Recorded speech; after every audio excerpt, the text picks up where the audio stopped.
ኦኬ ጥሩ በቀል ነው ጥሩ በቀል ነው። አንቺ የምረ ተሰምቷችኋል ማለት ነው እንዴ? ባለፈ እኮ ወልብስ እኮ እሱ ራሱ አላስበበትም እኮ ሲያሸነፋችሁ እንደው ሲቀልድ ነው እንጂ እንደዛ እንትን ያላችሁ እኮ እሱ ራሱ እንደዚህ ሲሪየስ አልነበረም እንዴ? ዛሬ እንደዚህ ሲሪየስ ሆናችሁ ትመጣላችሁ። እኔማ ፈርስት ሀፍ ሳያችሁ ካልጠማችሁኝም ነበር። አረ ነገር ነጥብ ሊወሰድባችሁ ነው መሰለኝ፣ ጠንቀቅ በሉ፣ ከዚህም ቶርናመንት እንዳትሰናበቱ እያልኩኝ ነበረ። ግን አልሆነም። ይልቁንም 3-1 በሆነ ውጤት አሸንፏል ጀማው ሊቨርፑል። ቆንጆ ፐርፎርማንስ በነገራችን ላይ የፕሪሚየር ሊጉ ሊቨርፑል እና በኤፍኤ ካፕ እና በቻምፒዮንስ ሊግ እያየን ያለው ሊቨርፑል የተለያዩ ናቸው። ዛሬ በጣም ያስገረመኝ ነገር ምን መሰላችሁ? ጋክፖን ማለት ነው ይሄ ሰውዬ ቦታ ፈልግለት ሲባል እንዳልነበረ ዛሬ ወስዶ 9 ቁጥር ላይ አላረገው። እኔ ብላችሁ አርነ ስሎት ላይማ ጋክፖ የሆነ ነገር ይዞበታል በእርግጠኝነት፣ ወይ የራቆት ቪዲዮ ብቻ የሆነ ነገር ይዞበት ነው እንጂ ልጁ በጣረ አረ ስንት መሰለፍ ያለባቸው ልጆች አለ። እድል ስጥ አንተ ሰውዬ። ለማንኛውም ይመቻችሁ ሊቨርፑላውያን፣ አሸንፋችኋል። ፒስ አውት። ሲጀመር ትልቅ ክለብ ሁለት አይሳሳትም ከስተቱ ይማራል እንጂ አደረግነው። ይሄ ነው የኛ ክለብ ሊቪያንስ። ኮንግራ አደረግነው። ነግሬያችሁ ነበር ይሄንን ክለብ ሜዳው ላይ ተበቀለን እንወጣለን እመኑኝ ብያችሁ ነበር። አደረግነው። 3-1 እንግዲህ አሸንፈን ወጣን። ዋው ሌቤ አረ ሌጀንዶቻችን ዛሬ ልዩ ነበሩ። አንዲ ሮበርትሰን የኔ አባት ምን አይነት ጎል ነው በእናታችሁ ያስቆጠረው። ሮበርትሰን እንዴት አባቷ ነው የምታምረው። በዛውም አልቀረም እኮ የኛ ሌጀንድ ምን አይነት አሲስት ነው ለሳላ ያረጋለት። አረ በእናትህ ትለይብኛል የኔ አባት።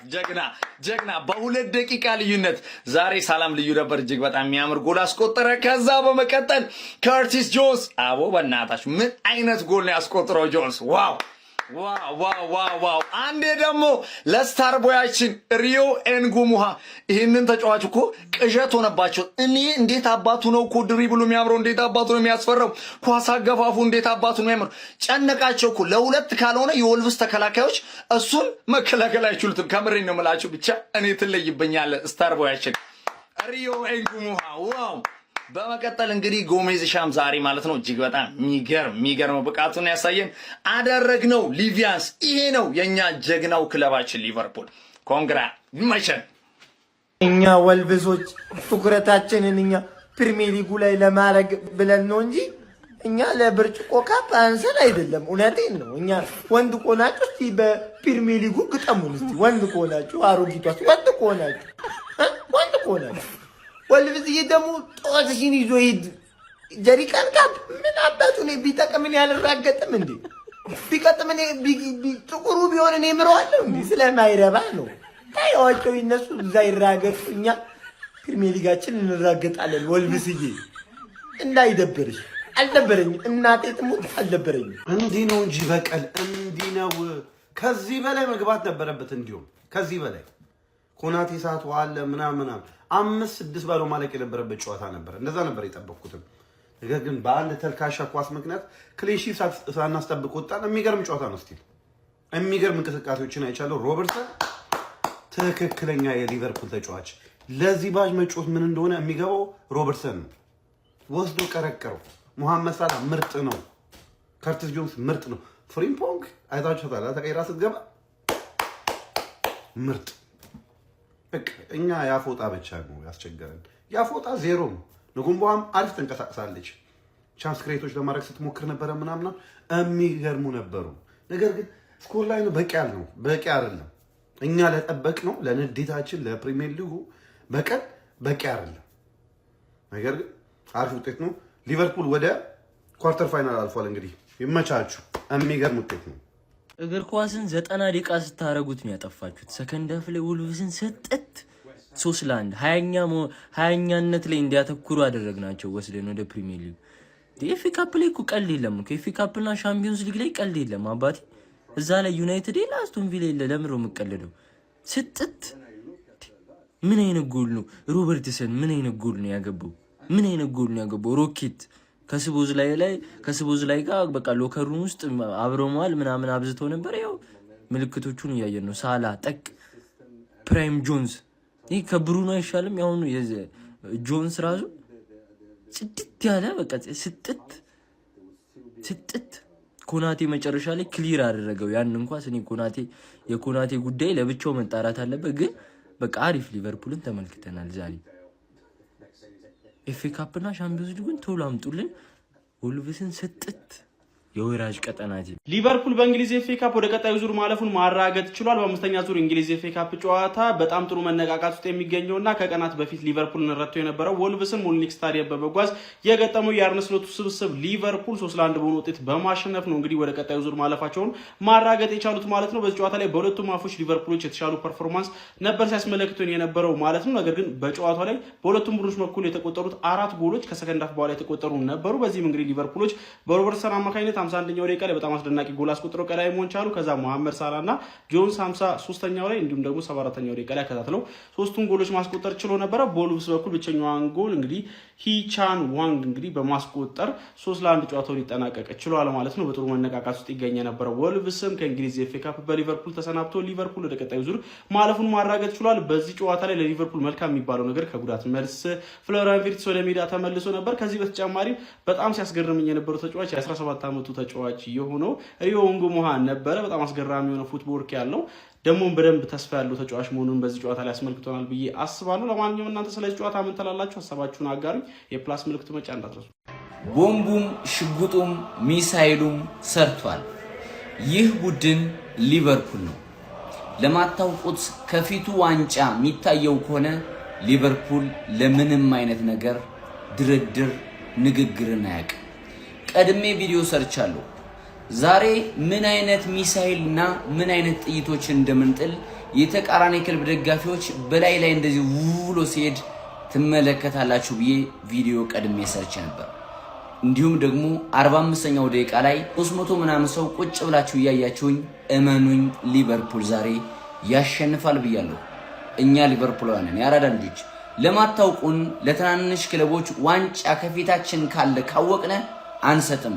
ለምሳሌ እንደ ማንቸስተር ዩናይትድ በግሪዝበን ታውን መሸነፍ፣ እንደ ብራይተን እንደ መሳሰሉት ማንቸስተር ዩናይትድ የተፈናቀለው በእንደዚህ አይነት ክለቦች ነው።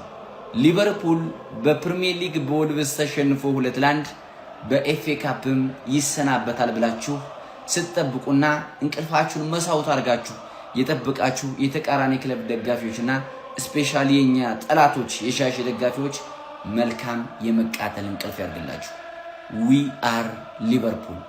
የተጫዋቾችን ሬት በደንብ መጣበታለሁ ምን አይነት ፐርፎርማንስ እንዳሳየነ፣ እንዲሁም ደግሞ ለዛሬ ለዚህ ትልቅ አሰልጣኝ ትልቅ ክሬዲት መስጠት እንዳለብንም በኋላ አንድ ቪዲዮ ለሱም እሰራለሁ ለአርነ ስሎት።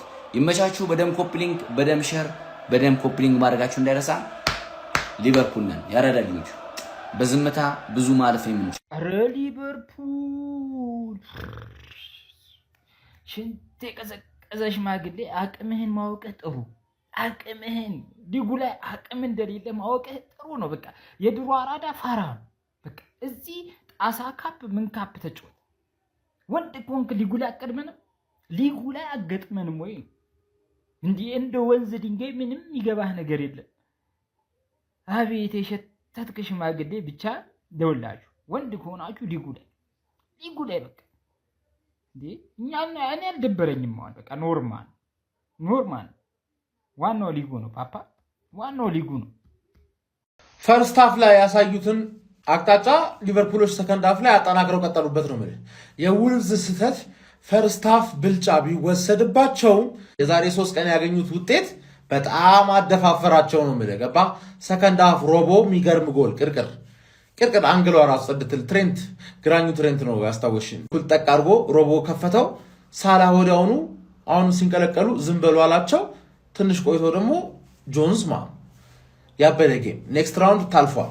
እኔ ግን ጌሙን እያየሁኝ ይሄ ሰውዬ ለምንድን ነው ሁሌ ስታርቲንግ ለበኑ ኤፍኤ ካፕ ላይ ራሱ የሚያጫውተው ሮቦት የታረግም እንዴ ብዬ እንትኑን ላይን አፑን እያየሁ ያለ ስልኩ ላይ ምንም ተጫዋች የለውም እኮ ገባ። ምንም ተጫዋች የለውም።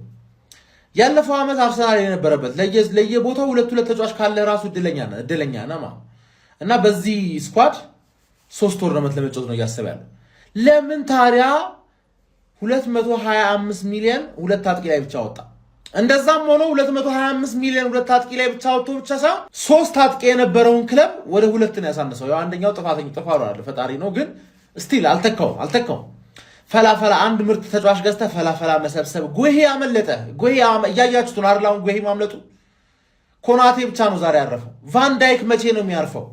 እኔ ጉዳት ምናምን እየሸተተኝ ነው። እሱ ባይሆን ራሱ ማለት ጉዳት አያምጣውና ማለት በአንድ ሳምንት ከሶስቱም ነገር መውጣት ምናምን ለነገሩ ከፕሪሚየር ሊግ ወጣችኋል ከቶፕ 4 በአንድ ሳምንት ማለት ከሶስቱም ጠቅ ልትደረጉ ትችላላችሁ። እንደዚህ በየሳምንቱ የሻቸው ነው ምን ገባ አይደል?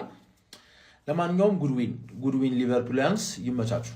ከሁለት ቀን በኋላ መልሰው ኤፍኤ ካፕ ላይ የተገናኙት እንግዲህ ሊቨርፑልና ወልቭስ፣ በአሁኑ ግን ሊቨርፑል ወልቭስን ተበቅሎት 3-1 እንግዲህ ወደ ቀጣይ ዙር ኤፍኤ ካፕ ማለፍ ችሏል። ሌላኛው ዛሬ ናፖሊ አሸንፏል። ኬዲቢያችንም ተቀይሮ ገብቶ አሪፍ እንቅስቃሴዎች አድርጓል። ከ79 ደቂቃ በኋላ ምናምን ቀይሮ አስገብቶት ተጫውቷል ማለት ነው። ይህ እድለኛ ቡድን ባለቀ ሰዓት አሸነፈ ማለት አቻ ወጥቶ ቢመጣ ጥሩ ነበር። ቀጣይ ከኛ ጋር ነው የሚጫወተው። ባለቀ ሰዓት 94ኛ ደቂቃ ላይ እንዴ ለቫልቨርዴን የተያዘለት ቫልቨርዴ መተው የተከላካዩን እጅ ምናምን ገጭቶ ምናምን ዲፍሌክሽን ገባ። ለማንኛውም ይሁን፣ እኛ ግን ለነሱ አናንስም። ሌላኛው አስገራሚው ደግሞ በሊጓን የተደረገው የዛሬ ጨዋታ ፒኤስጂ በሞናኮ በሜዳው 3-1 ለመጀመሪያ ጊዜ በሜዳው በሊጉ ተሸንፏል ማለት ነው። ቼልሲዎች አሪፍ ዜና ነው። ሌላኛው አሪፍ ዜና ደግሞ እዚህ ቴሌግራም ላይ የነገ የሚገርም ትኬት ይለቀቃል። ናሆም ፕሪዲክሽንስ ብላችሁ ተቀላቀሉ። በዋኔክስ በየቀኑ አሪፍ ትኬቶች እየተለቀቁ ነው። እኛም እየተጫወትን ነው። ስለዚህ ተቀላቀሉ። ፒስ